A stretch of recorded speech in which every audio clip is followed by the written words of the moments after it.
अपनी जान कहते हैं, हम अपनी जान के दुश्मन को अपनी जान कहते हैं। मोहब्बत की इसी मिट्टी को हिंदुस्तान कहते हैं, हिंदुस्तान कहते हैं। जो दुनिया में सुनाई दे उसे कहते हैं तूफान, जो आंखों में दिखाई दे उसे कहते हैं खामोशी। ये जो दीवार का सुराग है साहब, ये जो दीवार का सुराग है, चाइना, अमेरिका, पाकिस्तान तीनों साजिशों का हिस्सा है, मगर हम उसे अपने घर का रोशनदान कहते हैं, रोशनदान कहते हैं। आदरणीय गुरुजनों, वडीलों, यहाँ पर उपस्थित सभी गणमान्य व्यक्ति, मैं मनस्वी मालणकिया देश प्रेम और राष्ट्र निर्माण के लक्ष्य पर अपने कुछ विचार आप सभी के साथ साझा करना चाहूंगी। आजादी, आजादी का असली मतलब वही समझ सकता है जिसने कभी गुलामी की हो। हम सब भाग्यशाली है कि हमने स्वतंत्र भारत में जन्म लिया। यूं तो आजादी की लौ 1857 में ही जल चुकी थी, जो मशाल बनके 1947 में हमारे देश को आजाद करवाई। प्राचीन मध्यकाल की और वर्तमान भारत की उदाहरणों से स्पष्ट करना चाहूंगी कि जब हम फिरंगियों के फेरे में फंस गए थे, तब रंग ने पसंदी चोला की एक आवाज से टोले के टोले उमड़ आते थे और उनके वंदे मातरम की नारों से हमरे खून में आने वाला 5-5 डिग्री का तूफान अंग्रेजी शासनों को जड़ों से हिला देता था।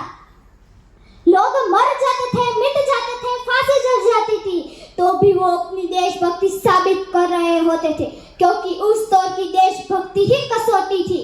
उसके बाद 62, 65 और 71 के युद्धों में अपना सुहाग गंवाने वाली औरतें जब घर के हालात ये हो जाया करते थे कि प्यार भी भरपूर गया, मांग का सिंदूर भी गया, नन्हे नौनिहालों की लंगोटियां भी चली गई और छोटी छोटी बेटियां की चोटियां भी चली गई, बाप की कमाई और भाई की पढ़ाई भी चली गई। ऐसा एक विस्फोट हुआ था, पता ही नहीं चला कि पूरे जिस्म की कई पोटियां चली गई, कि पूरे जिस्म की कई पोटियां चली गई। आपके लिए तो एक आदमी मरा है साहब, किंतु मेरे घर की 2 रोटियां चली गई, मेरे घर की 2 रोटियां चली गई।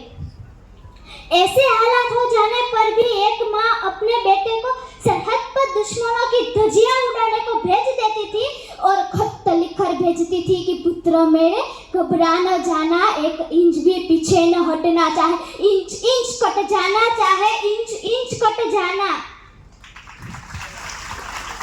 ऐसे ही पूरा परिवार अपनी देशभक्ति साबित कर रहा होता था। तब देश बलिदान मांगता था, तब देश लड़ जाने को कहता था, मर जाने को, मिट जाने को, फांसी चढ़ जाने को कहता था। पर अब देश लड़ जाने को नहीं कहता, अब देश मर जाने को, मिट जाने को, फांसी चढ़ जाने को नहीं कहता। अगर मेरे विचार तो ऐसे है कि कोई व्यक्ति अपना काम पूरी ईमानदारी, पूरी मेहनत और पूरी लगन से करे ना, तो वो ही एक सच्ची देशभक्ति है। और मैं नहीं मानती कि फेसबुक और व्हाट्सएप की डीपी को 3 रंग से रंगना ही देशभक्ति है। अगर आप कहेंगे कि साल में 2 बार हाथ में तिरंगा लेना देशभक्ति है, तो मैं आप सब लोगों से पूछना चाहूंगी कि वो फुटपाथ पे रहने वाला वो बच्चा जब ट्रैफिक की छाओं में नंगे पांव पे तिरंगा बेच रहा होता है, तो वो क्या उसकी देशभक्ति है? नहीं, वो उसके पेट की भूख की शक्ति है जो उसे ऐसा करने पर मजबूर करती है। ना वो मस्जिद को जानते हैं, ना शिवा लोगों को, ना मस्जिद को जानते हैं, ना शिवा लोगों को।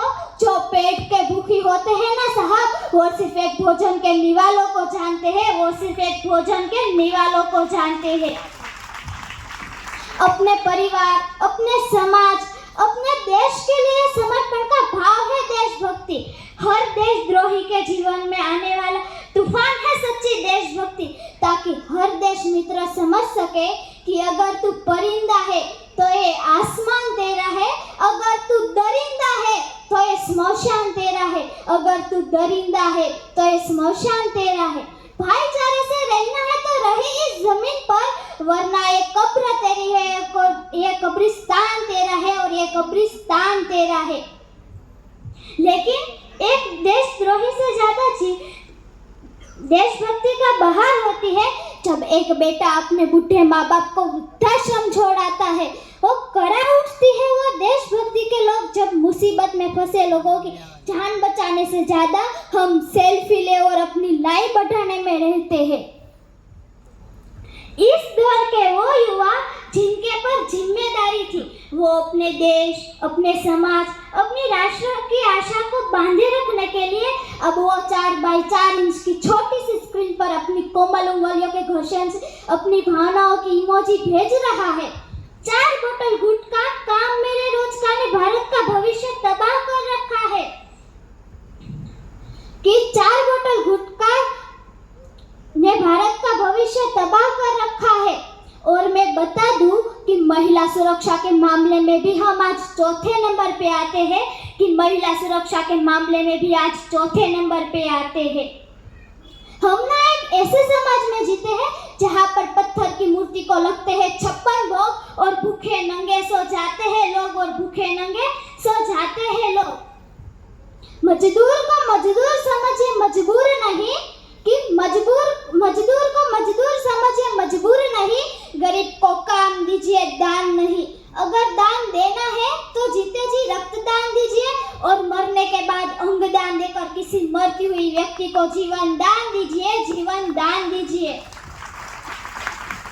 ना सरकार मेरी है ना रब मेरा है, ना सरकार मेरी है और ना ही ये रब मेरा है और ये ना ही ये बड़ा सरनाम मेरा है कि ना ही ये बड़ा सरनाम मेरा है। बस मुझे इतनी सी बात का गुरूर है कि मैं भारत की हूँ और ये भारत देश मेरा है, कि मैं भारत की हूँ और ये भारत देश मेरा है। कहा जाता है हम सबसे बड़े लोकतंत्र के लोग हैं, जहाँ हिंदू पैदा होते हैं, मुस्लिम, सिख और ईसाई भी पैदा होते हैं, पर बदकिस्मती से अब इंसान पैदा नहीं होते।